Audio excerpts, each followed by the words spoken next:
सजाद सुहाग जी दोस्तों सभी के भलीकार चवंदा स्पेशल ट्रांसमिशन पंहिंजो रमज़ान में उम्मीद तव्हां ॾाढा ख़ुशि हूंदो हैप्पी हूंदो। अॼु 20 तारीख़ आहे ख़ैर सां 20 अप्रैल 2021 ऐं जेकॾहिं ॻाल्हि कयूं रमज़ान मुबारक जी त 7 रमज़ान यानी पहिरियों हफ़्तो गुज़री वियो। 4 हफ़्तनि मां हिकिड़ो हफ़्तो गुज़री वियो। बसि कुझु लम्हनि में असां रोज़ो अफ़्तार कंदासीं, ख़बर ई नथी पए त हीउ जेको पहिरियों अशरो आहे रहमत जो आहे, इन में जेतिरी थी सघे रहमत मेड़ियूं पंहिंजे लाइ ॿियनि जे लाइ आसानी पैदा कंदासीं त रब पाक असां लाइ वधीक आसानी पैदा कंदो। उन सां गॾु रमज़ान मुबारक आहे त तव्हांखे क़ुरान शरीफ़ जी तव्हांखे ख़बर हूंदी इन मुबारक महीने में क़ुरान शरीफ़ नाज़िल थियो हो त कोशिशि करणु घुरिजे तव्हांखे। तव्हां एतिरी मसरूफ़ियत ज़िंदगी आहे उन में तव्हां टाइम कढिजो ऐं क़ुरान शरीफ़ जी तिलावत त ज़रूरु कजो, लेकिन उन सां गॾु तव्हांखे क़ुरान शरीफ़ जो तर्जुमो बि पढ़ियो, छो त क़ुरान शरीफ़ में अलाह साईं असां सभिनी खे हिदायत बि ॾिनी आहे, गाइडेंस ॾिनी आहे ऐं क़ुरान शरीफ़ में असां लाइ शिफ़ा बि आहे। जी दोस्तों हलूं था अॼोकी नशरियात जे हवाले सां असां जीअं ताउन कयो आहे असां उन्हनि खे यादि कंदा रहंदासीं।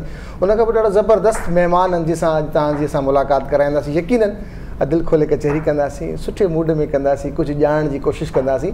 त अॼोके प्रोग्राम लाइ असां सां गॾु ताउन कयो आहे स्पेशल ट्रांसमिशन जा स्पॉन्सर्स आहिनि वाइटल सॉल्ट पिंक सॉल्ट आहे इन्हनि जो, ऐं जेको सॉल्ट हूंदो आहे नेचुरल सॉल्ट हूंदो आहे, इन पिंक कलर जो त हूंदो आहे पर इन जो फ्लेवर जेको हूंदो आहे उहो बिल्कुलु आम सॉल्ट वांगुरु हूंदो आहे।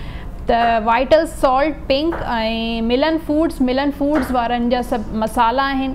आम मसाला जीअं बिरयानी जो मसालो हूंदो, कौरमे जो मसालो हूंदो या फ़िश जो मसालो हूंदो, मुख़्तलिफ़ लूणु मिर्च सभु अवेलेबल आहिनि मिलन फूड्स में। Mukhdi herbal gripe water and syrup ऐं उन सां गॾु आहिनि बटर ब्रेड ऐं मुगलिया निमको चवनि था थोड़ा सा नमकीन हो जाए। मुगलिया निमको तव्हां इफ़्तार में बि इस्तेमालु करे सघो था या अगरि तव्हांजे घर महिमान अची था वञनि तॾहिं बि तव्हां हुननि जे अॻियां सर्व करे सघो था। एनेक्स जी मशीनरी आहे, एनेक्स वारा जेके आहिनि हिननि जी फूड फैक्ट्री आहे, ब्लेंडर आहे, जूसर आहे, हर किचन जी ज़रूरत आहे एनेक्स मशीनरी। बेक पार्लर जा स्पैगेटीज़ आहिनि, मैक्रोनी आहिनि, पास्ता आहिनि, उहे बि तव्हां इस्तेमालु करे सघो था बेक पार्लर। ऐं हुन सां गॾु आहिनि पिज़्ज़ा पॉइंट जा स्पेशल वाउचर्स आहिनि। अॼु जी प्रोग्राम जा उन ॾिना आहिनि स्पेशल रमज़ान ऑफ़र। ऐं ब्लैक एप्पल मार्केटिंग की तरफ से पिज़्ज़ा पॉइंट की 10th एनिवर्सरी की सेलिब्रेशन पे 1 साल की मेंबरशिप। रेगुलर पिज़्ज़ा जो है 1000 वाला यानी कि 1000 वाला जो पिज़्ज़ा है वो 100 में मिलेगा, और लार्ज जो पिज़्ज़ा है 1500 वाला 1500 वाला वो मिलेगा आपको 300 में। तो पिज़्ज़ा पॉइंट के जो स्पेशल वॉचर्स हैं हमारे स्पेशल ट्रांसमिशन के लिए। ऐं उन सां गॾु मलका मसाला नसीम मसाला, ये सभु मसाला असांजी ट्रांसमिशन में स्पॉन्सर्स आहिनि। ऐं उन सां गॾु आहे washing powder, white I think नालो आहे हिन जो, वाइट वॉशिंग पाउडर जेके कपिड़ा करे थो। इन सां गॾु पंजाब आहे। जी दोस्तों अॼु असां तव्हांजी मुलाक़ात करायूं था अहिड़ियुनि शख़्सियतुनि सां ऐं ख़ासि तौर ते पॉलिटिकल हवाले सां। जीअं असां कल्ह ॻाल्हि कईसीं, हुन खां पहिरीं ॻाल्हि कईसीं जॾहिं असां वटि शहज़ाद कुरैशी आया PTI खां, कल्ह राफ़िदा आयो पीपल्स पार्टी खां। पाकिस्तान में जेतिरियूं बि पॉलिटिकल पार्टीज़ एग्ज़िस्ट कनि थियूं उहे सभई मुंहिंजियूं पार्टियूं आहिनि, असांजियूं पार्टियूं आहिनि, असां सभई ओन कयूं था। असां रोज़ु चवंदा आहियूं त जेतिरियूं पॉलिटिकल पार्टीज़ आहिनि उनजो मक़सदु हिकिड़ो ई आहे त पाकिस्तान जी ख़िदमत कीअं कजे, असांजो नज़रियाती इख़्तिलाफ़ात थी सघनि था। ऐं ॿी ॻाल्हि असां हमेशह कंदा आहियूं पंहिंजे प्रोग्राम में त असांखे हिक ॿिए जे मुख़्तलिफ़ हुजण जी रेस्पेक्ट करणु खपे, हुनजी सोच जी रेस्पेक्ट हुजणु खपे। असांजो मौक़िफ़ छा आहे, असां छा था चाहियूं, पर तस्वीर जो ॿियो रुख़ बि शायदि उहो ई चाहींदो हुजे, पर तरीक़ेकार अलॻि थी सघनि था। बहरहाल अॼु जेका शख़्सियत असां सां गॾु मौजूदु आहे, कराची जी सियासत जे हवाले सां ॻाल्हि कजे ऐं पाकिस्तान जी सियासत जे हवाले सां ॻाल्हि कजे त हुनजो ॾाढो अहम रोल रहियो आहे। कराची शहर सां संदसि वास्तो तमामु गहरो जुड़ियल आहे, ओनरशिप आहे ऐं असां मञूं था त इहा ओनरशिप रही आहे। छाकाणि त जेसिताईं असां पंहिंजे शहरनि सां प्यारु न कंदासीं, उन्हनि खे ओन न कंदासीं त यकीनन असां न तरक़ी करे सघंदासीं न अॻियां वधी सघंदासीं। त पहिरीं ॻाल्हि त इहा आहे त पंहिंजे शहरनि सां प्यारु करणु खपे, जेके जीअं शहर सां इहो नेचुरल आहे, इंसान जी हिकिड़ी नेचुरल फिनोमिना आहे त माण्हू पंहिंजी ॿोलीअ सां, पंहिंजे शहरनि सां, पंहिंजे हुन हंज सां ज़रूरु प्यारु कंदो आहे। त अॼु जेका शख़्सियत आहे उनजा घणेई लाह चढ़ा असां ॾिठा आहिनि, पर ज़िंदा दिलि आहे, ॾाढा डाउन टू अर्थ आहे। कचहरी कंदासीं, पॉलिटिकल इशूज़, मामलात, मुश्किलात, हालात पंहिंजी जाइ ते, पर अॼु जेका असां उन्हनि सां कचहरी कंदासीं उहा संदनि शख़्सियत ॾाढी उभरंदड़ विचड़ंदड़ शख़्सियत आहे ऐं उहो मज़ाह सां तालुक़ु रखनि था, शेरो शाइरी सां तालुक़ु रखनि था, सुठो मिज़ाज रखनि था। असां गॾु मोअज़्ज़िज़ महिमान आहे फारूक सत्तार भाई। अस्सलाम वालेकुम। वालेकुम फारूक भाई, वेलकम। सज्जाद साहब, बहुत शुक्रिया आपका और आपके देखने वालों को, आप सबको भी रमज़ान और रोज़े की बहुत मुबारक। बहुत आपको भी मुबारक। और उन सां गॾोगॾु तमामु सुठो आवाज़ अंदाज़ जो मालिक है, नात ख़्वान है, कारी है। असां सां गॾु सैयद सलमान जिलानी। सलमान कैसे हैं आप? ठीक है, वेलकम कहते हैं। आपका अंदाज़ मुझे बहुत पसंद आता है, आप बहुत अच्छा माशाअल्लाह आते हैं। फारूक भाई छा हाल आहे तव्हांजो? ठीकु आहियो तव्हां? चंगो भलो आहे। मां अॼु चाहियां थो अच्छा फारूक भाई, तव्हां ॾाढा इंटरव्यूज़ ॾिना हूंदा, मतिलबु मीडिया सां तव्हांजो गहरो तालुक़ु रहियो आहे, पर अॼु चाहींदुसि मां तव्हां जेतिरो थी सघे तव्हां मेमरीज़ में ॻाल्हाईंदव न, असांजी दिलि बाग़ बार थी वेंदी। तव्हां सम्झंदा आहियो सॼी सिंधी, असां सॼी मेमरी सम्झंदा आहियूं। हाँ, त पोइ मूंखे ख़बर आहे जी मेमणी ऐं सिंधी जो चोली दामन जो साथ, भेण भाउ आहे। सही ॻाल्हि आहे। पर मां सिंधी ॿोलण जी कोशिशि करां त मां मेमणी ॿोलण। हा हा, मां आई एक्सेप्ट इट। अॼु इहो फ्लेवर हुजे, छाकाणि त जेके हाज़िर आहे कराची जा जेतिरा बि मेमण भाइर आहिनि उहे तव्हांखे उर्दू ॻाल्हाईंदे ॾिसंदा आहिनि, मुख़्तलिफ़ शयूं, पर उनखे जॾहिं पंहिंजी ॿोली ॿुधाइण वेंदी त अञा ओनरशिप आहे, उहो तव्हांखे पंहिंजी ॿोली आहे, सुठी ॿोली आहे, तमामु ॿोलियूं, सभु ॿोलियूं पंहिंजी ॿोली। फारूक भाई, तव्हां आयो सियासत में, कि मना न कई यार मेमण बच्चो आहे, तूं कारोबार कर, तूं डॉक्टर थी त डॉक्टर प्रैक्टिस करी, पॉलिटिकल पार्टी जहिड़ा आहे कीअं कंदा यार? जॾहिं सियासतदानों ने सियासी जमातों ने सियासत के कारोबार बनाई दिनों, तो પછી મીમન કમ્યુનિટીને બી સોચ્યો કે આકડે કારોબારી કે હવે સિયાસતમાં અચણ ગુરજો ને અચણ ખપે ને ઓડા સિયાસત की ठीक करे खपे। सियासत खिदमत जो नाम है, इंसानियत जी खिदमत। एग्रीड ने इंसानियत जी खिदमत सबसे बड़ी इबादत है।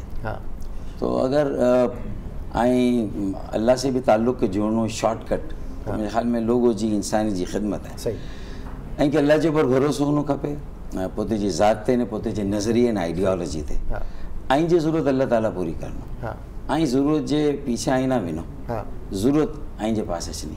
सही, बिल्कुल नज़रिए ते रियो ने सिंसियरिटी के साथ, नज़रिया, अखलास ऐं इस्तकामत, सही, स्टेडफास्टनेस, कंसिस्टेंसी, साबित कदमी। सही, बिल्कुल। तो सवाल ज नहीं थींदो कि अल्लाह इनके मायूस करे ऐं नाकाम थी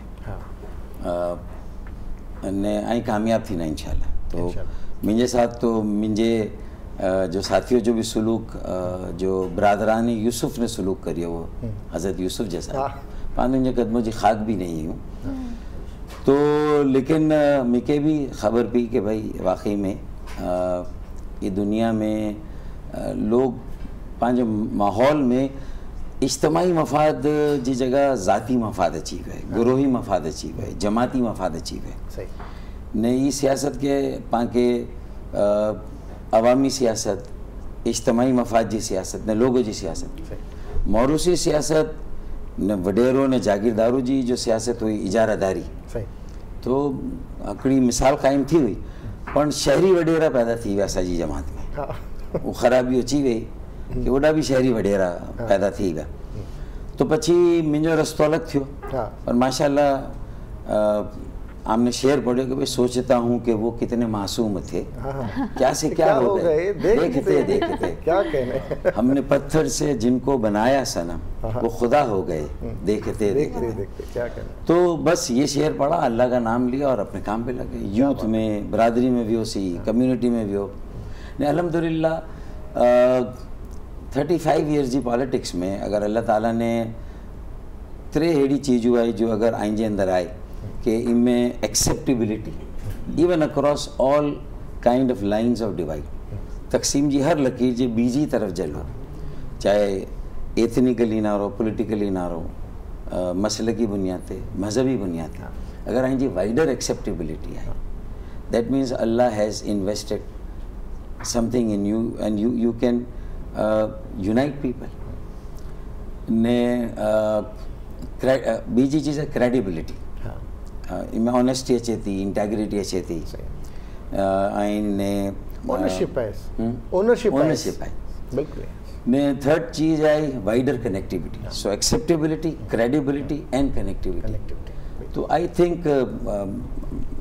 मुझी तारीफ़ नहीं कर ले मंगनू, पर اللہ تعالیٰ نے 35 ایئرز پالیٹکس میں I think people now believe me, they consider me credible, flexible, reasonable. بالکل. آپ نے مجھے یہ بتائیں کہ آپ نے اتنا کام لوگوں کے لیے بھی کیا, اپنی پارٹی کے لیے بھی اتنا کام کیا, اور جس مقصد کے لیے آپ نے پالیٹکس جوائن کی تھی, تو کیا وہ مقصد پورا ہوا آپ کا؟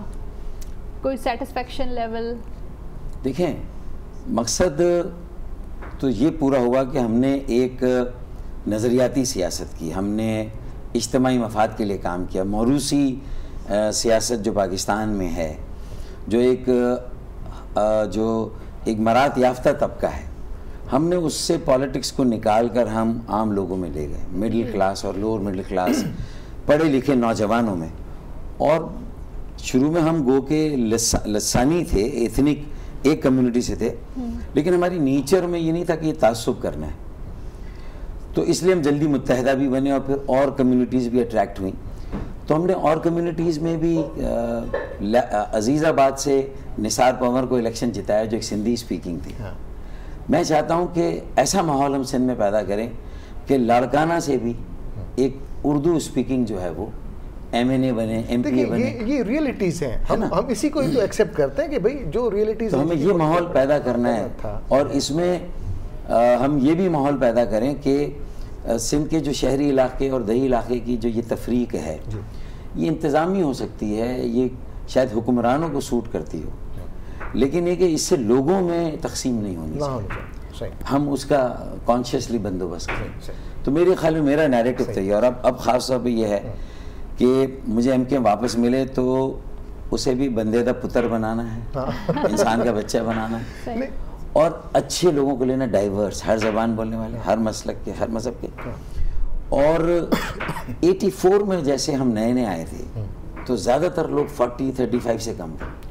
کراچی کا نیا میئر ایک بیٹا 35 سال سے کم عمر کا نوجوان ہو, اور ایک بیٹی کراچی کی ڈیپٹی میئر ہو, اور 65% کاؤنسل میں کراچی, حیدرآباد, پھر انشاءاللہ اور آگے جائیں تو یہ پورے سندھ میں اور پھر پورے پاکستان میں. اس کے علاوہ راستہ نہیں ہے کہ جو ہماری ایج میں ہم لوگ ہیں, شاید ہم ریجڈ ہو گئے ہیں, ہمارے موقف سخت ہو گئے ہیں, انا بہت زیادہ آ گئی ہے, اور ایک دوسرے سے ریکنسائل نہیں کرے. لیکن جو کالج میں میں دیکھتا ہوں ہر زبان بولنے والے بچے, کراچی میں ہر علاقے کا پاکستانی ہے, صحیح ہے, ہر زبان بولنے والا. ڈائیورسٹی فاروق بھائی کراچی میں ہے, پاکستان کے کسی اور شہر میں نہیں ہے. شاید دنیا کے بھی بہت کم شہروں میں, شاید مطلب, لیکن امریکہ ڈائیورس ہے, لیکن کراچی کی ڈائیورسٹی کی خوبصورتی میں آپ کو بتاؤں. ایک تو انڈیا, وائڈر انڈیا سے آنے والے لوگ جو ہے, جنہیں مہاجر کہتے ہیں, وائڈر انڈیا سے, تو وہ انڈیا کی مختلف, پورے انڈیا کی ثقافتوں کا مجموعہ ہے. یعنی وہ یو پی کے الگ, سی پی کے الگ, اڑیسہ کے الگ, بہار کے الگ, مہاراشٹرا کے الگ, مدھیہ پردیش کے الگ, بہار, آسام کے الگ, اتنے لوگ, اتنی زبانیں, گجرات کے الگ, کاٹھیاواڑ کے الگ. اچھا, پھر یہاں کی ساری اکائیاں وہ بھی اب کراچی میں. صحیح بات. اچھا, پھر یہاں تو بنگالی بھی آپ کو ملے گا, افغانی بھی ملے گا, برمی بھی ملے گا, اور ایک عرصہ پہلے تو میں نے ویتنامیوں کو بھی بہت دیکھا. اس بات کو آگے بڑھاتے فاروق بھائی. جی دوستو, असां वटि वक़्तु आहे नंढे ब्रेक जो. काॾे न वञो, फारूक भाई असां सां गॾु आहे, सलमान भाउ असां सां गॾु आहे. कचहरी ॾाढी सुठी थींदी. मिलूं था नंढे ब्रेक खां पोइ. वेलकम बैक नाज़रीन. तव्हां ॾिसो पिया पंहिंजो रमज़ान स्पेशल ट्रांसमिशन, ऐं कुझु ॿियनि महिमाननि असांखे जॉइन कयो आहे. जी सजाद जी, जीअं ब्रेक खां अॻु में असां तव्हां सां ज़िक्र कयोसीं त जीअं असां सां गॾु फारूक भाई मौजूदु आहे, फारूक सत्तार साहिबु. हुन जो तालुक़ु MQM सां तमामु गहरो ॻंढियलु आहे, ऐं असां ज़ाहिर आहे होश संभालियो आहे त ॾिसंदा था अचूं तालुक़ु, ऐं असां सभु पार्टीज़ खे ऑन कयूं था. सलमान भाई बि असां गॾु आहे. पर हींअर जीअं हिन स्पेशल ट्रांसमिशन लाइ असांखे जंहिंजो ताउन रहियो आहे, से आहिनि नेल्सन पेंट्स वारा बि शामिल आहिनि. ऐं नेल्सन पेंट्स वारनि जा ॾाढा ज़बरदस्त स्लोगन आहिनि, ऐं जीअं मां काफ़ी स्लोगन्स त तव्हांखे मां चाहींदुसि त जेके महिमान आहिनि उहे पाण बि होस्ट रहिया आहिनि, ऐं उनजो तालुक़ु बि मीडिया सां बि रहियो आहे, ऐं पंहिंजे ब्रांड जे हवाले सां. त नेल्सन पेंट्स जा मैनेजर मार्केटिंग फैज़ान भाई सां गॾु. फैज़ान भाई अस्सलाम वालेकुम, वेलकम. कैसे फैज़ान भाई, खैरियत से? बिल्कुल ठीक ठाक, thank you so very much जी. आप लोगों ने मदू किया और एक बेहतरीन प्रोग्राम करने के लिए, और जिस तरह से आप लोग लेके चल रहे हैं, बहुत बहुत मुबारकबाद. Thank you very much. और तमाम सामीन जो हमें अभी, और हाजरीन जो देख रहे हैं, नाजरीन और सामीन असल में हम लोग होस्ट है ना, तो हाजरीन ज़्यादा हो जाता है, फारूक भाई जानते हैं. नहीं, यहाँ तो हाजरीन भी मौजूद हैं, तो इसी तरह का मामला है. تو ان سب کو رمضان کی بہت بہت مبارکباد, اور اللہ پاک ہمارے لیے یہ رمضان اور آنے والے جتنے بھی رمضان ہماری زندگیوں میں لکھے ہیں وہ تمام باعث رحمت اور برکت کریں, اور ہم اسی طرح آگے بڑھتے رہیں, ہمارا ملک, ہمارا وطن پاکستان اسی طرح آگے بڑھتا رہے. اس ملک کو آپ چمکدار بنانا چاہ رہے ہیں, کلرفل کرنا چاہ رہے ہیں, زندگی کے ساتھ ساتھ ملک کو بھی کلرفل کرنا چاہ رہے ہیں, تو نیلسن پینٹس کے حوالے سے آپ مجھے ہمیں بتاتے جائیں. جتنے ہمارے دیکھنے والے ناظرین ہیں وہ چاہ رہے ہیں کہ آخر خاص بات کیا ہے, اتنی کمپٹیشن ہے, اتنے اور برانڈس ہیں, نیلسن پینٹس کیوں؟ نیلسن پینٹس کیوں؟ دیکھیں جی, نیلسن پینٹس کا ہمارا آفیشیل سلوگن ہی یہ ہے کہ یہی تو رنگ ہے زندگی کا, اور اسی رنگ کو آگے بڑھاتے ہوئے ہم چل رہے ہیں. آپ ہمیں ڈفرینٹ جگہوں پہ, چاہے شہر میں صاف ستھرائی ہو, ملک میں خوبصورتی اور رنگینیوں کی بات ہو, آپ ہمیں دیکھتے ہیں. ہم چاہتے ہیں کہ اپنی ایک کارپوریٹ ادارے کی حیثیت سے کچھ کارپوریٹ سوشل رسپانسبلٹیز ادا کرتے جائیں اور سوسائٹی میں اپنا کردار ادا کرتے جائیں. اسی لیے آپ ڈفرینٹ شہر کی جو گندی دیواریں ہو چکی ہیں ان پہ کچھ کلرفل آرٹ ورک دیکھتے ہیں. ہم اپنی یوتھ کو بہت زیادہ انگیج کرتے ہیں. ہم چاہتے ہیں کہ ہماری یوتھ بہت زیادہ انگیج رہے. اکثر فاروق ستار صاحب سے ہماری ملاقات رہتی ہے یوتھ انگیجمنٹ سیشن سے. فاروق بھائی بہت زیادہ پیش رہتے ہیں ود دا یوتھ, بہت پسند کرتی ہے یوتھ ان کو, اور ہم بھی وہاں موجود ہوتے ہیں اسی لیے تاکہ یوتھ میں وہ جو آرٹسٹک اسکلز ہیں وہ ہم اجاگر کریں اور انہیں کچھ بہتری کی طرف لے کے جائیں, ان کو کچھ بہترین چیز کی طرف لے کے جائیں کہ وہ کچھ اپنی آرٹسٹک اسکلز کو اجاگر کریں. اس کے ساتھ ساتھ میں بتاتا چلوں, کل بھی ہم کچھ بات کر رہے تھے نیلسن پینٹس کی کچھ اسکیم کے حوالے سے. ہم نے ابھی ایک اسکیم بھی لانچ کی ہوئی ہے, آپ دیکھ رہے ہیں شہر بھر میں کچھ اسکیم ہے. کووڈ میں بہت زیادہ معاملات آپ کو پتہ ہے خراب رہے ہیں, بہت زیادہ جو ہے وہ لوگ بڑے پریشان رہے ہیں, تو ڈفرینٹ آرگنائزیشنس کا perspective towards giving to society different رہا ہے. ہم نے اس طرح سوچا کہ ہم ویسے بانٹیں, افطار و سحری تو کروا ہی رہے ہیں ڈفرینٹ جگہوں پہ, وہ کچھ کہتے ہیں اس طرح کہ عزت نفس جس سے متاثر ہو دھوپ بہتر ہے ایسی چھاؤں سے. تو ہم نے کچھ اس طرح سے معاملہ کیا کہ ایک اسکیم نکالی کہ نیلسن پینٹس کے کسی بھی 4 گیلن یا 1 ڈرم کی خریداری پر ہم آپ کو ایک اسکریچ کارڈ دیتے ہیں. ہماری پروڈکٹ لائن ہے ایکسٹرا, اسپلینڈر, بولڈ اور ٹرینڈ. وہ اسکریچ کارڈ آپ اسکریچ کریں, ہمارا UN نمبر ہے 021-111-635-766.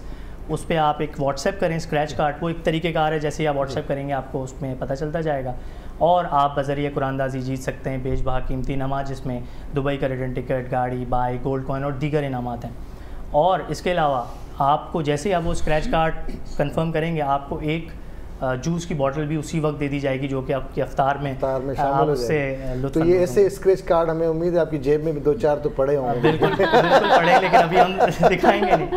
جی بالکل, ہم یہ چیزیں ہمارے جو ڈیلرز ہیں, آتھورائز ڈیلرز ہیں, وہاں پر موجود ہیں, اور جو بھی جاتا ہے وہاں سے پرچیزنگ کرتا ہے اور وہ اسکریچ کارڈ اس کو مل جاتا ہے. خریدنا آسان ہے, ہر جگہ اس کے شاپس وغیرہ اویلیبل ہیں, ڈیلرشپ. جی بالکل اسی طرح ہیں. ہمارے پاس جتنے بھی ہمارے ڈیلرز ہیں, آتھورائز ڈیلرز ہیں پورے پاکستان میں, وہاں پر یہ اسکریچ کارڈز پہلے سے موجود ہیں. All you need to do is کہ آپ کو بس وہاں جانا ہے, پرچیزنگ کریں گے 4 گیلن یا 1 ڈرم پہ, وہ آپ کو اسکریچ کارڈ دے دیں گے, آپ اسکریچ کریں گے ہمارے UN نمبر پہ. اس پہ اگر ہم فیضان بھائی کا نام لیں تو ہو سکتا ہے گاڑی یا ریٹرن ٹکٹ نکل ہے. اچھا ایسا ہوگا نہیں, کیونکہ وہ اسکریچ کارڈ سارا سسٹمیٹک ہے. آپ جیسے واٹس ایپ کریں گے تو جو انفارمیشن وہ مانگ رہا ہے آپ کو وہی انفارمیشن دینی ہے. تو اور اس اسکریچ کارڈ کی میعاد بھی ہم نے زیادہ رکھی ہے, 3 مہینے اسکریچ کارڈ کی اسکیم کی میعاد ہے. اور جو جوس والا میں نے آپ کو ایلیمنٹ بتایا وہ رمضان آفر ہے. چلیں بات کریں گے. فاروق بھائی آپ کہتے تھے کہ صبر کا پھل میٹھا ہے, لیکن اب اسکریچ کا پھل میٹھا ہے. بالکل ایسا ہی ہے, بالکل ایسا ہی.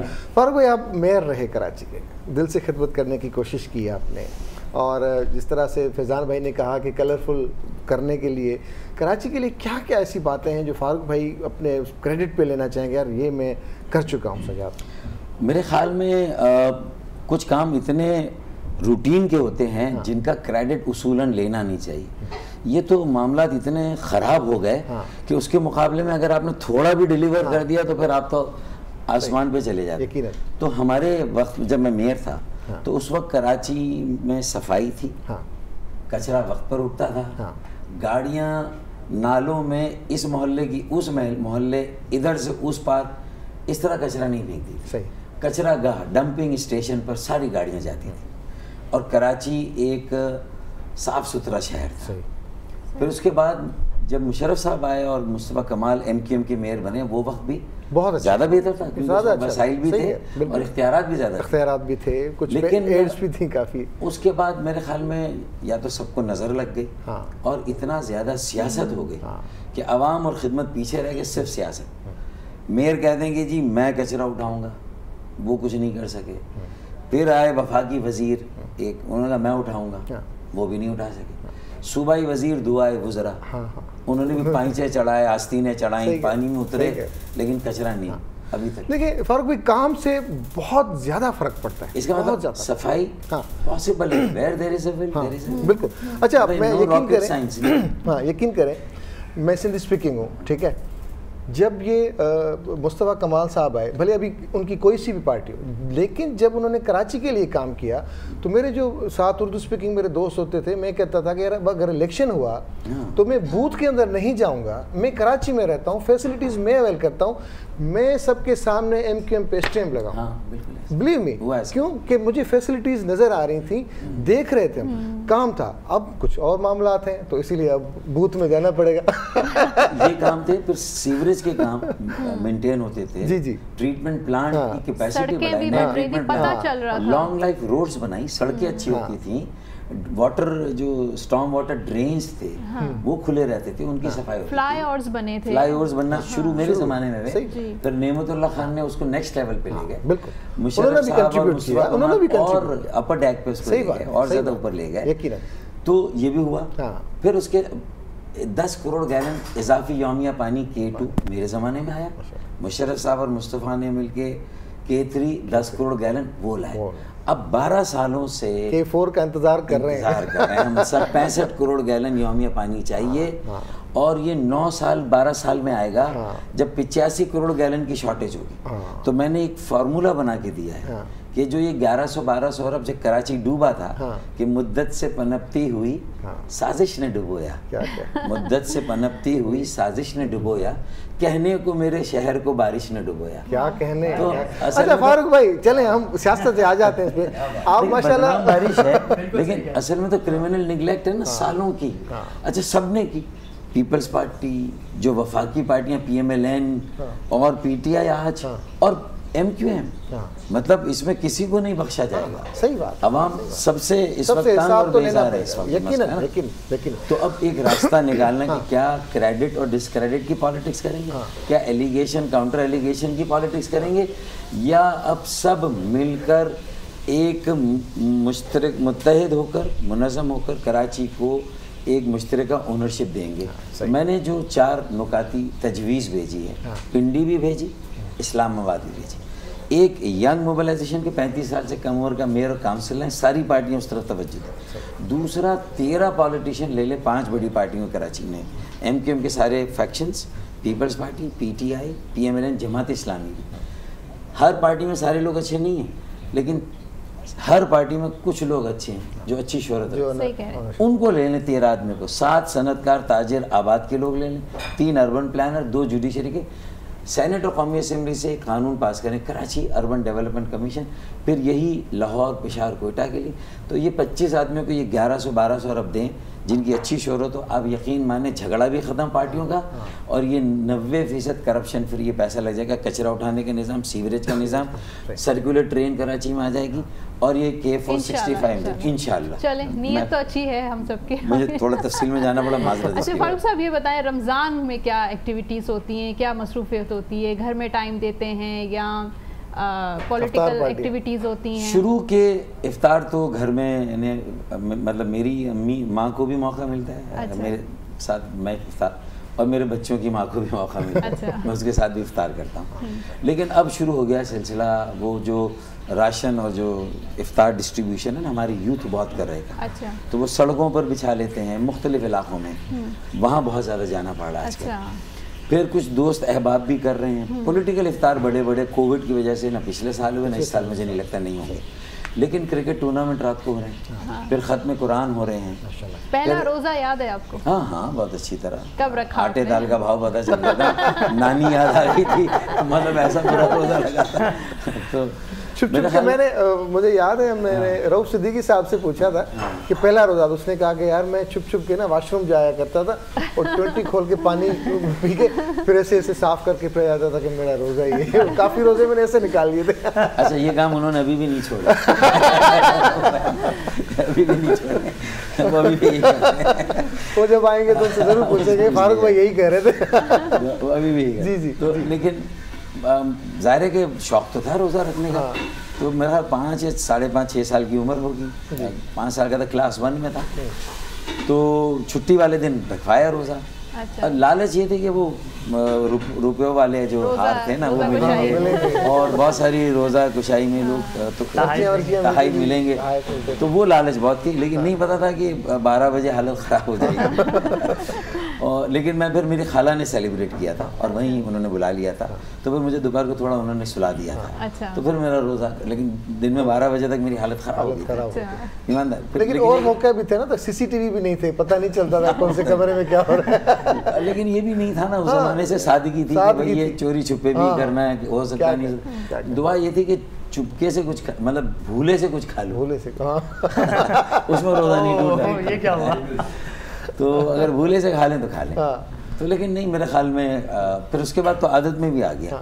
تو ایز اے پولیٹیشین آپ نے کیا چیلنجز فیس کیے؟ اتنا کام بھی کیا, پھر بھی چیلنجز تو ہوئے ہوں گے. دیکھیں اس سے بڑا چیلنج کیا ہو سکتا ہے کہ وہ لندن سے بیٹھ کے دھوڑ دھوس کریں اور بساط جو ہے وہ ساری بازی الٹ جائے, اور کوئی ایسی چیز ہو جس کو آپ ڈیفینڈ نہ کر سکیں, پھر بھی فاروق بھائی جا کے کیمرے کے سامنے بیٹھے اور ڈیفینڈ کریں, تو لوگ کہیں یار یہ بیچارہ اپنی پارٹی اور اپنے لیڈر کی عزت کو ابھی بھی بچانے کی کوشش کر رہا ہے, اور ایک نظریاتی آدمی ہے, مخلص آدمی ہے, چاہتا ہے کہ چیزیں ٹھیک ہو جائیں. تو میں وہ چیزیں اس طرح ڈیفینڈ کرتا تھا کہ جس میں ساری پولیٹیکل پارٹیز بھی آپ کے ساتھ سیٹ ہوتی تھی. پھر لندن سے الگ ہونا پڑا, وہ بہت بڑا چیلنج کہ ان کو چھوڑ دینا, ان کے ساتھ 35 سال گزارے, تو یہ کوئی آسان کام نہیں تھا. اس کے لیے بہت بڑا ویژن, ایکیومین, بردباری, بصیرت اور اجتماعی فائدہ دیکھنا تھا کہ لاکھوں لوگوں کا کوئی قصور نہیں ہے, اگر وہاں سے نعرے لگے ہیں تو ان کو یہ اس کی سزا نہ بھگتیں. تو میرا یہ وائز ڈیسیشن اور ٹائملی ڈیسیشن لوگوں نے سب نے بہتر ہے. اچھا فاروق بھائی, آپ ماشاءاللہ سے آپ ڈاکٹر بھی ہیں, اسٹوڈنٹس پالیٹکس میں بھی آپ نے حصہ لیا. ہاں ظاہر ہے وہیں سے تو شروع کیا. ہاں, اور اس کے ساتھ ساتھ شعر و شاعری کے ساتھ بھی آپ کا گہرا تعلق رہا. تو سیاست, شعر و شاعری, عشق بھی کیے ہوں گے, وہ بھلے آپ نہ بتائیں, لیکن اے داور حشر میرا نامہ اعمال مت پوچھ, اس میں کچھ پردہ نشینوں کے نام بھی آتے ہیں. یہ کہہ کے گزر جاتے ہیں. مطلب یہ تو ہے نا کہ ہم ہوئے تم ہوئے کہ میر ہوئے, کیا بات ہے, ہم ہوئے تم ہوئے کہ میر ہوئے, اس کی زلفوں کے سبھی اسیر ہوئے. کیا کہنا, تو یہ تو مطلب ایک کیفیت ہوتی ہے نا. پوچھتی تو ہوگی کبھی کبھی, فاروق اب بتائیں بھلا یہ کیا ہوا, اب تو ماضی چلا گیا, آپ بچے ہیں, لیکن کبھی کبھی تو نہیں. ہم نے بھی مطلب کالج لائف میں یہ APMSO کا ڈسپلن ایسا تھا, اور MKM کے بانی کا اتنا ہمارے پر روک تھا کہ کالج میں بھی مجال ہے کہ ہم ادھر ادھر اپنی نظریں بھی کریں. ایک رول موبائل بھی نہیں تھے نا, تو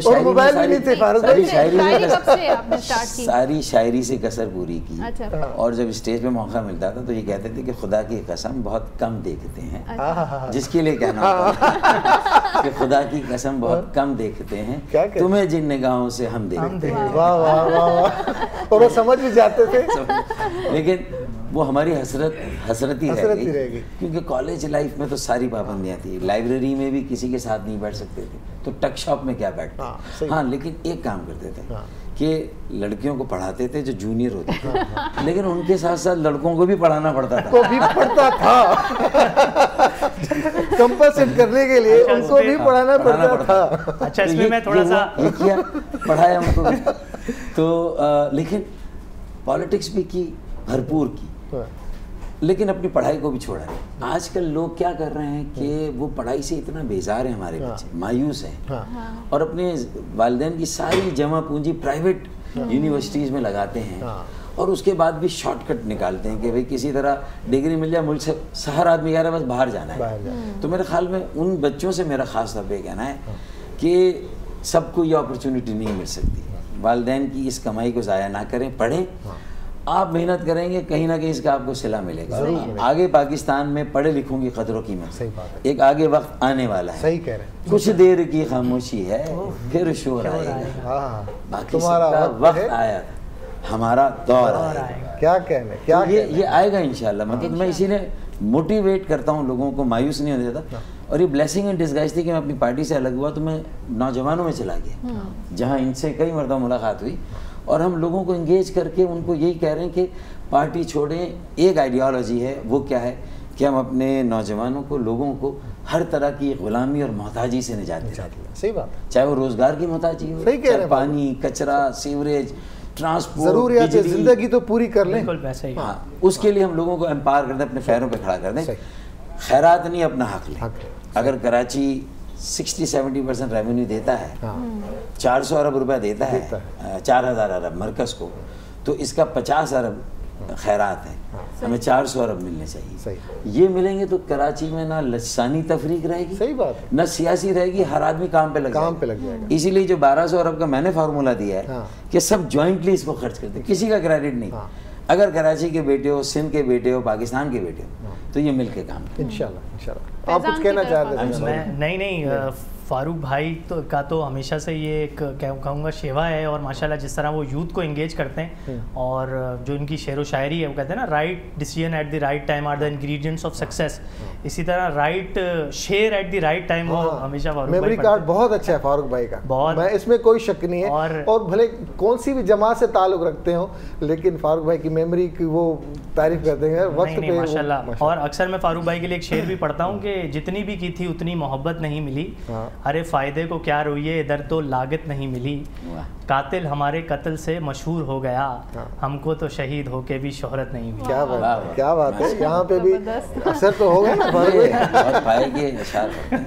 اچھا فاروق بھائی, ایک چھوٹا سا کہ اتنے آپ کے ساتھی ساتھ رہے, مقصد ایک, جو چیزیں جد و جہد ایک, اب بھی آپ کے دوست ہوں گے یقیناً, لیکن اب ظاہر نظریاتی سیاست الگ ہو چکی ہے, تو اب کیا ان سے اتنا ہی تعلق رہتا ہے پرائیویٹ, مطلب اب دوست یا اٹھنا بیٹھنا, کھانا پینا, غمی خوشی موقع, سالگرہ پہ کس نے وش کیا نہیں کیا, پہلے کرتے تھے, اب ذرا کیا ہوا 9 اپریل کو آپ کی برتھ ڈے تھی, اسی لیے ہم آج بھی آپ کو آج ہی وش کرتے ہیں, برتھ ڈے آپ کو بہت بہت مبارک ہو. تو وہ ساتھی جو اتنا عرصہ ساتھ رہے, جینا مرنا, اٹھنا بیٹھنا, 24 گھنٹے ساتھ, اب کتنی دوریاں ہیں, دلی دوریاں ہیں یا ظاہری دوریاں ہیں؟ نہیں, میرے خیال میں پہلی بات تو کسی بھی دوستی کے تعلق کو کبھی دشمنی میں نہیں بدلنا چاہیے. صحیح, کٹی ہو جائے, دوستی ہو یا کٹی ہو, صحیح, تو کٹی کے بعد پھر دوستی ہو سکتی ہے. اور صرف اپنی پارٹی کے لوگوں کے ساتھ نہیں, بلکہ دیگر جماعتوں کے لوگوں کے ساتھ بھی ہمیں اپنے تعلق کو دشمنی کی سرحد میں نہیں لے جانا, ہم اس کو اس کی لمٹ میں رکھیں. اور بات چیت اور مکالمہ اتنا امپورٹنٹ ہے کہ کئی ایسے مسائل جو بظاہر ناممکن ہے جن کو حل کرنا, بات چیت مکالمے سے آپ بیٹھیں تو راستہ کہیں نہ کہیں نکل آتا ہے. اور میں سمجھتا ہوں میری تو اللہ تعالیٰ نے ٹریننگ ہی یہ کی ہے کہ مشکل سے مشکل مسئلہ بھی ہو تو اس میں سے نیویگیٹ کر کے کہیں نہ کہیں کنارے پہ کشتی کو لگا دیں. تو یہ والا جو مسئلہ بھی اس وقت ہمارے درمیان ہے, مجھے امید ہے کہ جو میرا نیریٹو ہے کہ ہم پیچھے ہٹے آہستہ آہستہ. 65% ہم تنظیم کے اندر 35 سال سے کم عمر کے لوگوں کے لیے آئے, تو نہ میرا کلیم نہ تمہارا کلیم, ہم سب کا کلیم اپنے آگے آنے والوں کو دے کر جائیں. اس سے اچھا اور کوئی راستہ نہیں ہو سکتا. میرے خیال میں میرا یہ نیریٹو لوگ ایکسیپٹ کر رہے ہیں.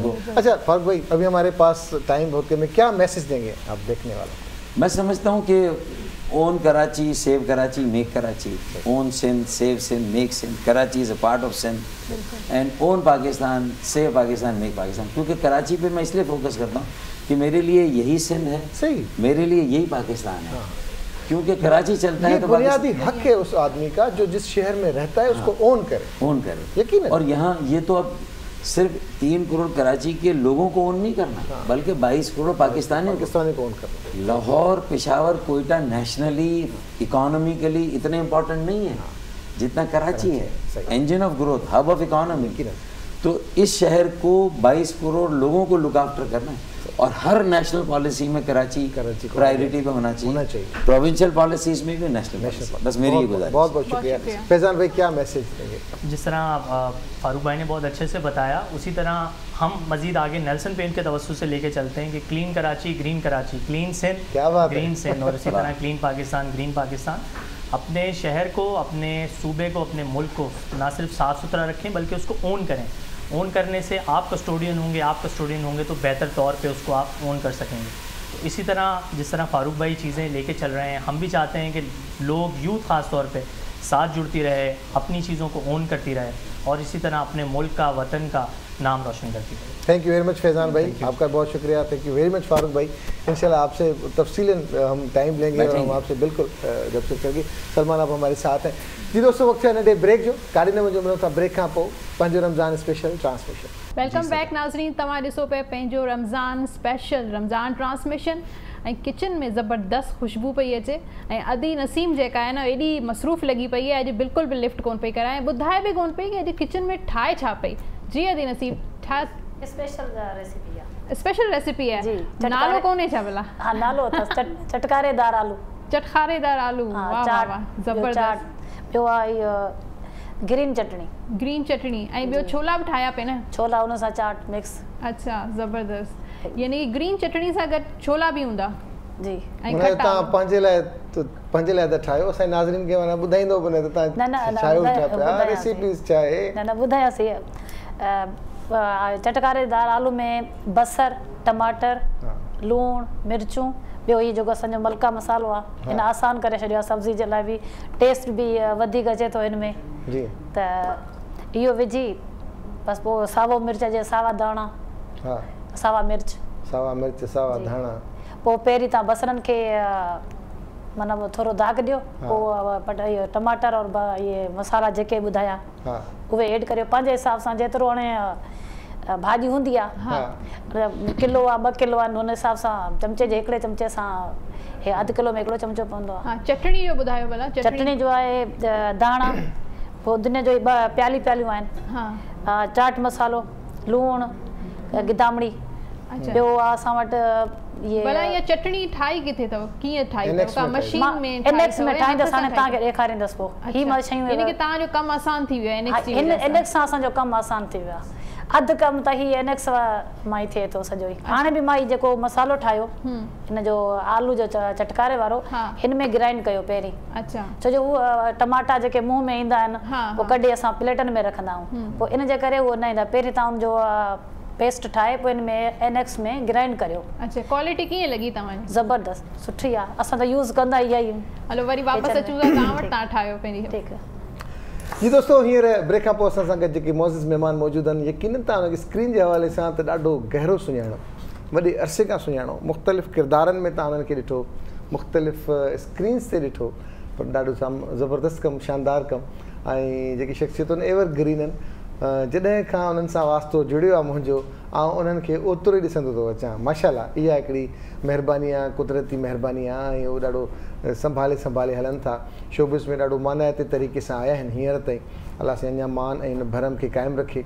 असां सां गॾु मोज़िज़ महिमान आपा फौज़िया मुश्ताक साहिबा सां गॾु मौजूदु आहे, आपा भलीकार चऊं था, ऐं हुन सां गॾु अली रज़ा कटपर। कहिड़ो हाल अली? अल्लाह जो शुक्र, अल्हम्दुलिल्लाह। तव्हां ॿुधायो? अल्हम्दुलिल्लाह। मां चयो एवर ग्रीन लॻो पियो अचे, नियत साफ़। मां चयो माना हिन जो मक़सदु त हाणे मूंखे पंहिंजी नियत साफ़ करणी पवंदी। न उहो बि रमज़ान में उहो ई रौनक अची वेंदी आहे सभिनीनि मुस्लमाननि जे चेहरे ते। हा माशाल्लाह माशाल्लाह। अदी फौज़िया जी जी, मुंहिंजो सवाल आहे कि अदी फौज़िया तव्हां एतिरा ड्रामा कया, काफ़ी रोल कया, मुंहिंजे ख़्याल में को रोल तव्हां बचायो कोन हूंदो। कॾहिं खां तव्हां शुरूआत कई, इत्तेफ़ाक़ थियो या कीअं भला? बस ये वॾी कहाणी आहे। वॾी कहाणी अॼु सोचूं था वॾी कहाणी ॿुधूं। सहरी ते तव्हां सां ॿधल आहियां, मां त ॿधल आहियां सहरी ते। शॉर्ट करे ख़ासि ॻाल्हि ॿुधायो। कैमरा बंदि करे छॾींदा, पाण वेठा हूंदासीं, जी कहाणी ॿुधंदासीं आपा जी। बस घर वारनि जॾहिं चवां त न ईंदासीं। बस पोइ मां ॻाल्हाईंदी रहां न। हा न, बिस्मिल्लाह। बस पहिरीं त मां आई एस PTV ते न्यूज़ पढ़णु, उन खां पोइ अब्दुल करीम बलोच साहब आहे, उन्हनि चयो हिकिड़ो प्ले कर। अच्छा, मां ख़ैर राज़ी न पिया थिया ख़ानदान वारा, पर मजबूरन मुहसन आहे मुंहिंजा, मूंखे करिणो पियो। ऐं मंज़ूर क़ुरैशी मुंहिंजा हीरो आहे। मां हिकिड़ी लंगड़ी छोकिरीअ जो किरदारु कयो। पहिरियों ड्रामो उहो नालो यादि आहे? नालो यादि कोन्हे, तमामु पुराणी ॻाल्हि आहे। उन खां पोइ भई ख़ानदान में त ॾाढी उहा मची वई कि उन वक़्तु एतिरो अलाउ कोन हूंदो छोकिरियुनि खे शोबिस में करणु, त ॾाढी वॾी अमेरिका में उहो तव्हां ई कावड़ियल के बस ने शादी कयो। हा जो इहो त मां चाहियां पई। मां त न पियो चाहियो, मां त लंडन पे वियसि कंप्यूटर कोर्सिस करणु, पर ख़ैर करणी पई शादी। उन खां पोइ काफ़ी अरसो मां ॿाहिरि हली वियसि, दुबई, दोहा, ॿार बि थी विया, मां भुलिजी वियसि। मतिलबु शोबिस खां बिल्कुलु लाताल। अच्छा, ब्रेक अची वियो, काफ़ी वॾो ब्रेक अची वियो। पोइ मां जॾहिं पाकिस्तान वापसि आयसि त पोइ असांजी जेका कज़िन आहे सुल्ताना सिद्दीकी साहिब, उन हिकु ॾींहुं फ़ोन कयो की ॿार त वॾा थी विया अथई, वापसि अचु। मां चयो मां त भुलिजी वई हुअसि, बल्कि मां हुते टीवी खोलंदी हुअसि त मां थोरी झलक ॾिसंदी हुअसि पाकिस्तानी न्यूज़ जी, त मूंखे ॾाढी ख़ुशी थींदी पंहिंजी मुल्क जी न्यूज़, पंहिंजे मुल्क जी ॻाल्हि। पोइ बसि हुननि चयो त मां अची वियसि। पोइ जियो ते हिकिड़ो प्ले हो हिमायूं सां गॾु, पोइ त बसि शुरू थी वियासीं। पोइ मुंहिंजो ख़्यालु आहे 20-22 साल थिया आहिनि माशाल्लाह। हाणे आपा जेकॾहिं ईअं चऊं त हिकिड़ी आर्टिस्ट फैमिली आहियो तव्हां, जंहिंमें तव्हां आहियो, तव्हांजी सिस्टर, तव्हांजा हस्बैंड मुश्ताक साहिब हुजनि, तव्हांजी ॿई न्याणियूं मरियम ऐं फातिमा। मुंहिंजो त हिन जाइदाद में हिसो बि आहे फराह जी ऐं हुनजी। माना एॾनि ड्रामनि में मुंहिंजी माऊं थियूं आहिनि, ॿई ॼणियूं, फराह बि ऐं आपा बि। माना मुंहिंजो त बाक़ाइदा हिसो थियनि जाइदाद में। पहिरियां तव्हां इहो ॿुधायो त हींअर कोर्ट अलाए कंहिंखे चयो आहे त हा यार इहा ॻाल्हि मां भाईजान पढ़े पियो त मां परेशान थियो। मां त हिते वेठो आहियां, मुंहिंजो कीअं अॻुवा कयो भाई, छा थियो? जस्टिस काज़ी फाइज़ जी साहब जो केस हो, हुन ते अदालत तो वली रज़ा जस्टिस फाइज़ जी साहिब वारो, न अली रज़ा वारो केस हो, जेके अदालत मुड़ुस हवाले करे छॾी आहे। हाँ, वो फनकारा नैना मावी जंहिं शादी कई आहे त हुनजे जेके हुनजा वारिस हुआ, अल्लाह पाक जो कसम आहे अली रज़ा ॿियो अथव भाउ, अली रज़ा ॿियो अथव। पोइ हाणे मां ज़ात त वठी वठंदा कयो यार, इहो घर मुंहिंजे घर में जोड़ो हुजे शायदि भई ॾिजारे पियो न भाईजान को नालो ई खयो न, अली रज़ा जे अॻियां को कटपर न हणे या को ॿी ज़ात। उहो केस हाणे ख़तम थी वियो आहे, नैना मावी खे मुड़ुस अली रज़ा जे हवाले कयो अथनि। हाणे मुड़ुस अली रज़ा जी ज़ात त वधीक आहे। अली रोज़ा रखो पिया? हाँ रोज़ा रखो था अल्हम्दुलिल्लाह। जॾहिं खां होश संभालियो आहे मूंखे यादि कोन्हे, भले आउटडोर रिकॉर्डिंग्स बि हूंदियूं आहिनि, मां रोज़ो न छॾियो करे। पहिरियों रोज़ो यादि अथव? पहिरियों यादि न आहे, उहो त को नंढे हूंदे जॾहिं माना उहो रखंदा हुआ, उहो त माना उन दौर खां बि यादि आहे जॾहिं अम्मी चवंदी हुई कि बच्चों का रोज़ा जो दोपहर 12 बजे तक का होता है। सहरी करण जो शौक़ु हूंदो न, उन दौर जो लोह गरी वियो आहे, उन दौर जो लोह बि गरी वियो आहे। पर तव्हांखे रोज़ा यादि आहिनि उहे यादि आहिनि बा सभिनि खे। हाणे असां पंहिंजी धीअनि खे चवंदा आहियूं, जेका उथंदी आहे, नहीं बाबा मैं भी सहरी करूंगी। मैंने कहा अच्छा चलो भाई 12 सुबह सहरी के लिए माना उठंदी है, तो चवंदा भैया बच्चों का जो रोज़ा होता है ना वो 12 बजे तक का होता है। अच्छा 12 बजे दोबारा खा लेना, फिर दोबारा अफ्तारी तक का रोज़ा है। क्या बात है यार, सुठी ट्रेनिंग है वाकई, सुठी ॻाल्हि आहे। माना रोज़ा रखो पिया, रिकॉर्डिंग से कीअं मैनेज कयो था? जीअं रूटीन में जीअं थींदियूं आहिनि। अच्छा को फ़र्क़ु न आहे, माना रोज़ फ़र्क़ु अची वियो त पोइ फ़ाइदो छा? माण्हू रोज़ा रखे थो त माण्हू पंहिंजी रूटीन वारी नॉर्मल लाइफ ई रखे न, कंटिन्यू। इफ्तारी घर में थींदी आहे या उते सेट ते थींदी आहे? उहो त डिपेंड करंदो रिकॉर्डिंग जो शेड्यूल छा आहे। कोशिश तव्हांजी हूंदी घर वञा या न, अगर माना घर जे वेझो ई रिकॉर्डिंग हूंदी आहे, घर न वञा, घर जी सराउंडिंग में हूंदी आहे त पोइ मां प्रेफर कंदो आहियां त मां घर हली वञा। अच्छा माना वेझो आहे, अगर घर जे वेझो ई आहे रिकॉर्डिंग, माना सम्झो 5-8 किलोमीटर जी डिस्टेंस ते आहे लोकेशन, त तव्हां हिते अफ्तारी कयो, मां घरां थी वरी मोटी थो अचां। अच्छा भला आपा खां पुछूं, आपा अदी नसीम असांजी ठाही पे चाट हुयो त तव्हां ॾाढो गौर सां पे ॾिठा इंग्रीडियंट्स, तव्हां हुजो आहे त छा छा विझोसि हिन में? ही जेको विझे पई बिल्कुलु सही पई विझे, वरी थोरो तव्हां पंहिंजो फ्लेवर ॾियण लाइ एक्स्ट्रा कहिड़ी शइ जो इज़ाफ़ो कयो आहे हिन में? मां हिन में अनारदाना थोड़ा विझां, वधीक टेस्ट अचे। हा नारदाना नारदाना। किचन जो शौक़ु आहे तव्हां कुकिंग जो? हा शौक़ु आहे, ऐं पोइ जॾहिं शोबिज़ में इलाही कमु थियो त पोइ हटणो पियो, पर करे वठंदा आहियूं, शौक़ु आहे। जॾहिं कंदा आहियूं त पोइ सही ठाहींदा आहियो पाण सुठो। इफ्तारी वाला हाँ ॿार तव्हां ठाहींदा आहियो घर? हा अगरि मां घर में आहियां त मां ई प्रिफर कंदी आहियां, मूंखे वणंदो आहे इफ्तारी ठाहिण। तव्हां ई घर में न्याणियुनि जूं त पंहिंजे घर वारियूं थियूं, मतिलबु आहिनि ॿिया बि ॿार आहिनि। मुश्ताक साहब खे केतिरी थी जेको की उनखे केतिरी सेखारी अथव? हू कंदो हाणे त बिल्कुलु रिटायर थी वियो, हाणे त हू चाहींदो आहे की बसि असां हुनखे सर्व कंदा रहूं, सर्विसिस। बाक़ी हुन किचन छॾे ॾिनो मुश्ताक? हा हुन छॾे ॾिनो। Oh no. ॿार कहिड़े डिश जी फरमाइश कंदा आहिनि जॾहिं अचणो हूंदो आहे उन्हनि खे? हा त सैंडविचिस सुठा ठाहींदी आहियां मां, पकोड़ा बि सुठा ठाहींदी आहियां, ऐं फ्रूट चाट, दही फुल्की, हलीम मुंहिंजो ज़बरदस्त हूंदो, हलीम ऐं निहारी। पापा असांखे कीअं ख़बर पए? असांजो नंढो सुवाल हूंदो आहे, जायदाद में हिसो वठण लाइ तयार आहे, मूंखे ख़बर न आहे त आपा हलीम मां नथी सुञाणा केरु आयो। हा उहो ड्रामे जी हद ताईं, हा बस लातार के वो भले ना ड्रामे जी हद ताईं हलीम कराईंदासीं, हाज़िर हाज़िर, अचो असांजे घर, मोस्ट वेलकम। हाणे कहिड़ा प्रोजेक्ट्स आहिनि? कुझु उर्दू में हलनि पिया। भला कोरोना जे करे तव्हां मुहतात रहिया हूंदो, घर में रहिया हूंदो? काफ़ी हद ताईं मां कोशिशि कंदी आहियां की मां अवॉइड कयां, छो जो खतरो तो थे, ॿार बि नंढा आहिनि, डप तो थे। वैक्सीनेशन कराई है तव्हां? वैक्सीनेशन कराई है मुझे ऐसा कि तव्हां मां डप तो थे। अच्छा वैक्सीनेशन खां पोइ बि थियो तो फर्स्ट डोज खां पोइ? बस एहतियात बेहतर आहे, पर उन एतिरो इफेक्टिव एतिरो ना आहे वो घणो। बस अल्लाह साईं पियो बचाए, अल्लाह साईं पियो बचाए। त रियाया जो भेड़िए के थियो आहे यार, माना फर्स्ट ने माना डोज पर इहो सुठो थियो न, फर्स्ट डोज थियल हुयो। फर्स्ट डोज थियो त इंटेंसिटी घटि भेड़िए के चयो माने तव्हां जी भला प्राइम मिनिस्टर थियण जी आहे छा भला इरादो अथव छा भला फर्स्ट डोज खां पोइ तव्हांखे कोरोना थी आहे? हा कोरोना थियो डोज खां पोइ जी। हींअर हलूं था दी नसीम ॾांहुं, शायदि चटणी थी ठाहे एनएक्स मशीन मां जी। वाहिद चटणी आहे जेका असां ॾिसूं था त चटणी कीअं ठहंदी आहे। ये तो इंटरनेशनल चटनी है। ही असांजी इंटरनेशनल एनएक्स में बि ठहे न, इन करे इंटरनेशनल चटनी आहे। ॿियनि किथे न ठहंदी आहे। ॿुधायो छा छा पिया विझो? पहिरियों दाणा, प्याली दाणनि जी। हा धाणनि जी न? दाणा कहिड़ा भला, सावा या सुका? सावा दाणा ॾेखारिया आहिनि। हा ॿियो 4 मिर्चूं आहिनि। 4 मिर्चां आहिनि। 4 मिर्च आहिनि। हाँ सॉरी सिराइकी जी क्यों बोला तुम विसार छुड़िया असांखे? न सिराइकी कीअं विसरसी? सवेर में को शायद वो इशारे बेटा करे त सिराइकी नहीं भी ॻाल्हाईंदी थी।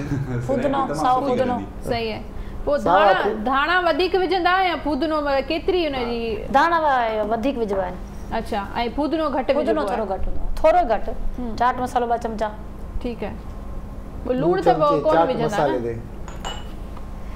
लेमन जो न हुजे तो थोरो विनेगर विझी सो। हाँ थोड़ा लीमा। हाँ लीमा थोड़ा। हाँ थोड़ा लीमा, लीमे दा रस। ए मूंगफलियन उनको रोस्टर किता है, अगर ना हो में भुगड़े में गा सकते बोले माना थोड़ा थिन थे सी मैं को रोस्टर किता है। अच्छा ए पीनट्स माना आखने से असा दादू वाले आखने से बेमूंग ऐं कोड़ा आखने बेई दाना के आखने मुंगेरा। हां मुंगेरा सो बहरहाल असारे बेमूंग ने दादू वाला ने बे आप जानन दादू बे रोस्टेड जीरा। अच्छा अच्छा जीरा बना ग्राइंड करके हिकड़ो चमचो एडा सिंधी भले थी, सिराइकी भले थी, उर्दू बेचारी क्या बात है सलमान भाई। हाणे इनमें असां इमली जो पानी मतलब गिदामड़ी दा पानी। सही है। हां तहां ना कंफ्यूज कयो सजुबा। वो गिदामड़ी विझो पिया, लीमो विझो पिया, खट्टी वधीक थी न? खट्टी न थींदी, नॉर्मल थी वेंदी। ये ना रोजे का पीछे गोडा जतो वनदी उते न सगो। गिदामड़ी वो भी फायदेमंद है गोडियां दे लाइ। की आख्या? हां खबर। हां खबर है, अल्लाह सही है। विटामिन सी हसबे जायका लूण जितला कोई कहते या जो थोड़ा कहते सो अदरक गार्लिक दा पेस्ट। अच्छा सही है। थूम ऐं अदरक दा पेस्ट। हां थूम ऐं अदरक दा पेस्ट तो साहब बाकी जो को भी गलाओ इंग्लिश। हां जेको गलाओ तुसा अपना किथे है जरा मिक्स न सा शया मिक्स करने भी तो हर लैंग्वेज मिक्स थी गई है। हां मिक्स थी गई सही। सब को समझे, सब को आंदी भी है, सब ने को आंदी भी सही है, सही व्याख्या है सही। हुने असा को ग्राइंड करस एनएक्स ला क्या बात है। जूम लाइट है तो सब लाइट को नहीं दिखा मेरे को खबर ही लाइट का नहीं तो सब आ गई लाइट आ गई।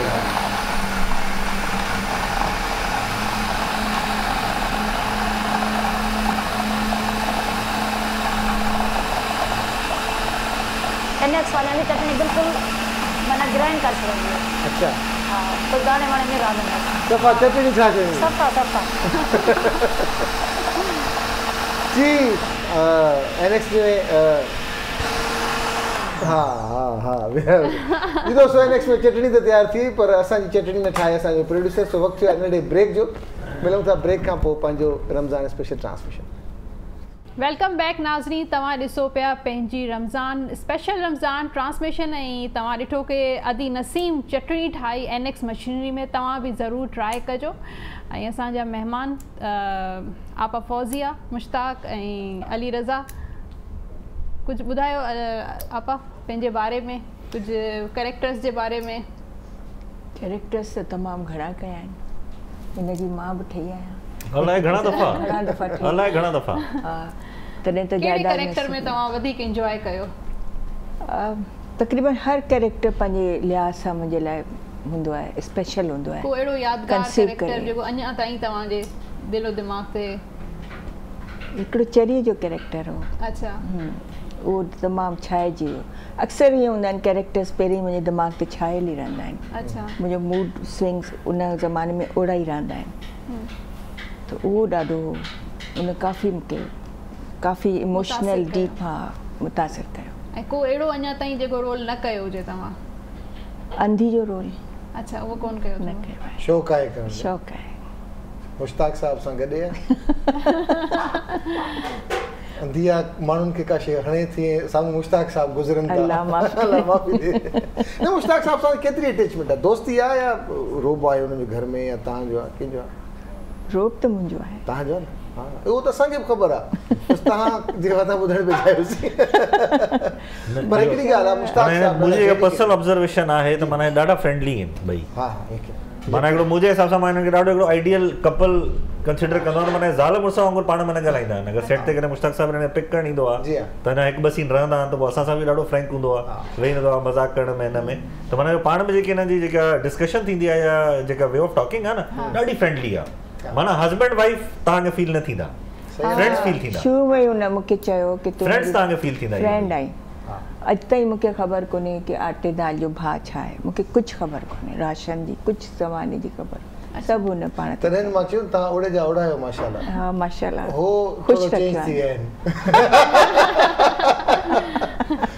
जेके अटे दाल जी क़ीमत जी ख़बर हूंदी उहे मटिजी वेंदो बाक़ी बेचारा अच्छा अली रज़ा माशाल्लाह एतिरा ड्रामा कया आहिनि एतिरा गाना कया आहिनि एतिरी माशाल्लाह अलाह से नंढी एज में तव्हांखे शोहरत ॾिनी जिते वञो था तव्हांखे नाले सां चहिरे सां ॾिठो सुञातो वञे थो पोइ कहिड़ा माण्हू ईंदा यार तूं एॾो वॾो माण्हू आहीं ख़ैरात में कुझु त ॾे न को गाॾी ॾे को बंगलो ॾे मोटरसाइकिल ॾे या कुझु अञा एॾो वॾो न थियो आहे अञा एॾो वॾो थिया त पोइ हाज़िर वॾो हुजे त जायदाद मां इहो त मुंहिंजो ख़्यालु आहे मूंखां वधीक तव्हां पाण बि ॿुधाए सघो था जेके दोस्त आहिनि मुंहिंजा वेझा न असां कॾहिं वञी न दावत खाधी आहे न का इफ़्तार पार्टी आहे या का ॻाल्हि आहे रोज़ो कोन थो या मूंखे त रोज़ो आहे पोइ कूड़ जो था ॻाल्हायो कूड़ कोन थो ॻाल्हायां हाणे इफ़्तारी थियण वारी आहे हिन जे करे तव्हां चवनि था की हाणे ॾाढो फ्रेंडली आहे न उहो त मां पर कुझु चवंदो आहियां अली मौक़े मुनासिबत ते अली अॻियां हूंदो आहे ज़रूरत हूंदी आहे त अली अॻियां हूंदो आहे पर जॾहिं को तकलीफ़ में हुजे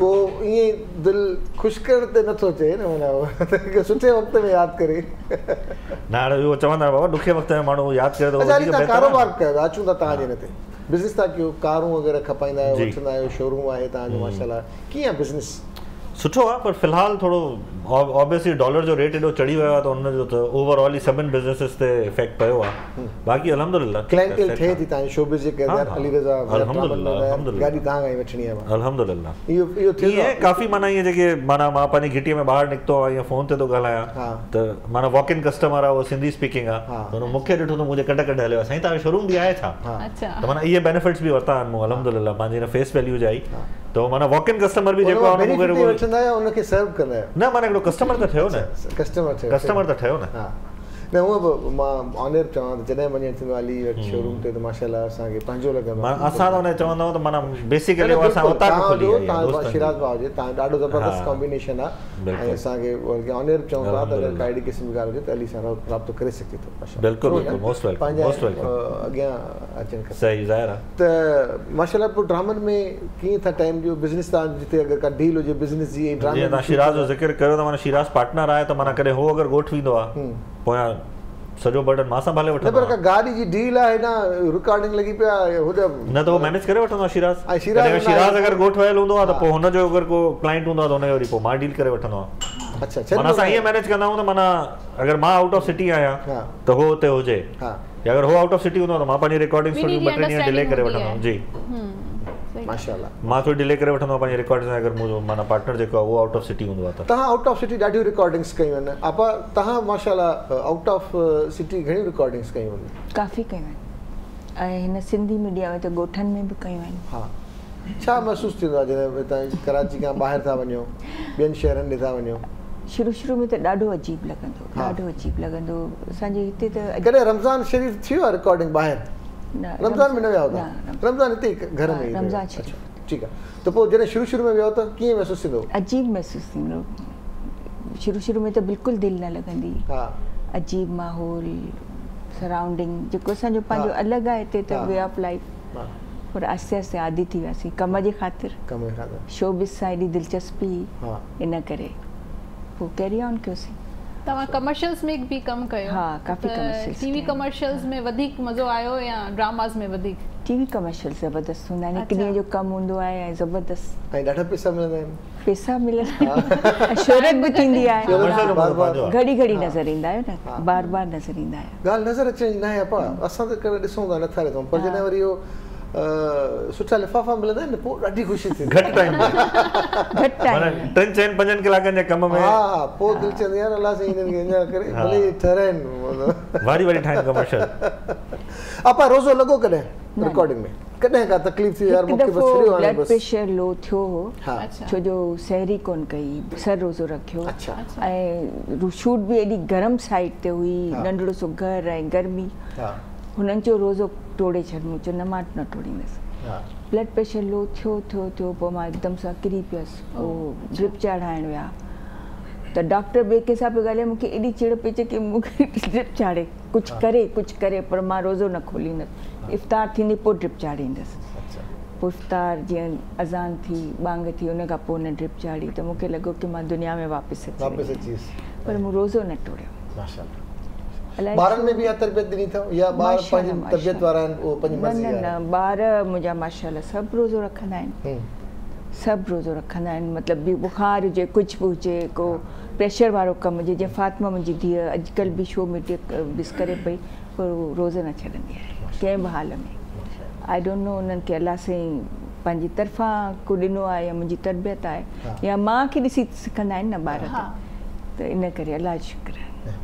तव्हांजी तरबियत सुठी आहे, तव्हांजो माहौल ॾाढो सुठो आहे। तव्हां सां मुश्ताक साहिब सां या ॿारनि सां जॾहिं मुलाक़ात थी आहे हमेशह असांखे पंहिंजाइप महसूसु थींदी आहे ऐं ॾाढो सुठो लॻंदो आहे जॾहिं जीअं बि मौक़े मुनासिबत सां पंहिंजाइप। ऐं किचन में हिकु दफ़ो ॿीहर अदी नसीम जेको आहे इंतज़ार पई करे कि मूं डिश ठाहे छॾी आहे, है न? तयारु आहे?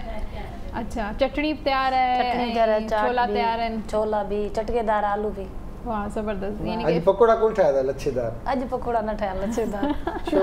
सामान कोन अची अॼु जगह ते चाट अची वियो न, सामान अल्लाह जो शुक्र आहे घणो ई आहे। तव्हांजो जेतिरो तव्हां वटि सामान आहे ओतिरो असांजे पूरे चैनल वटि सामान कोन्हे।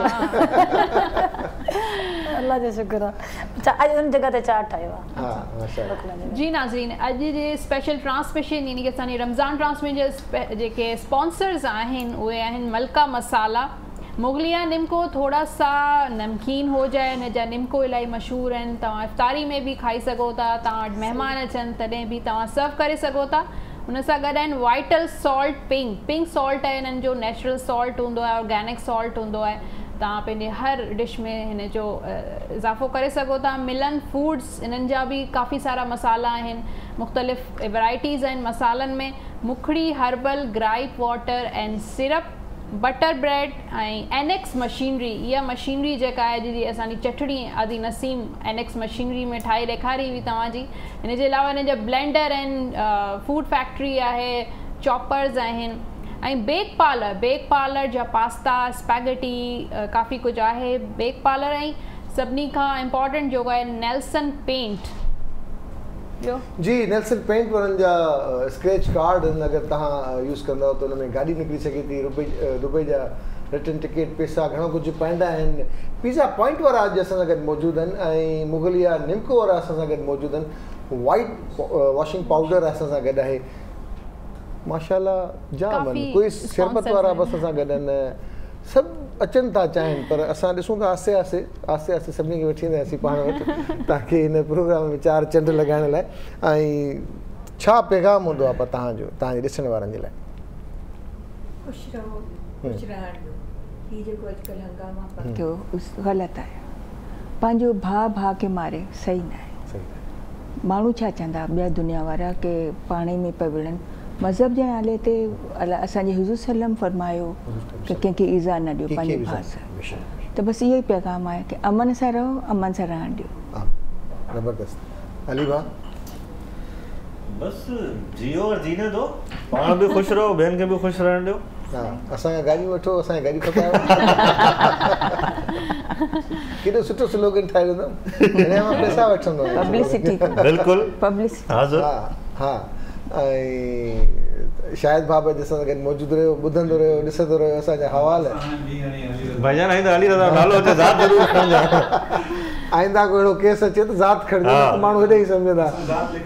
हा वरी महिरबानी शायद असल में हिकिड़े दफ़े ईअं थी चुको अथव, ठीकु ठाक सम्झो वाक़ियो। अॼु थी आहे न, वो मुंहिंजे लाइ न मुंहिंजे भाउ जो नालो पे हलियो हेठि। अच्छा लाड़काणे मां ई को वसीम हुयो, हाणे सभिनी जा फ़ोन मुंडे अचनि।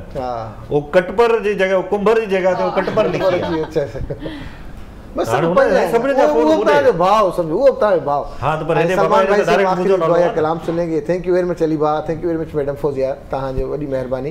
ऐं ही जेतिरा बि असांजा नेल्सन जा बटर ब्रेड वारनि जा जेके तोहफ़ा आहिनि उहे तव्हां सां गॾु वेंदा, तव्हां टिनी सां, ऐं दुआनि में ज़रूरु यादि रखिजो। थैंक यू वेरी मच अदी नसीम जी। दोस्तो जिते ॾिसो था हींअर ॾाढो बहितरीनु वक़्तु आहे दुआ जी क़बूलियत जो।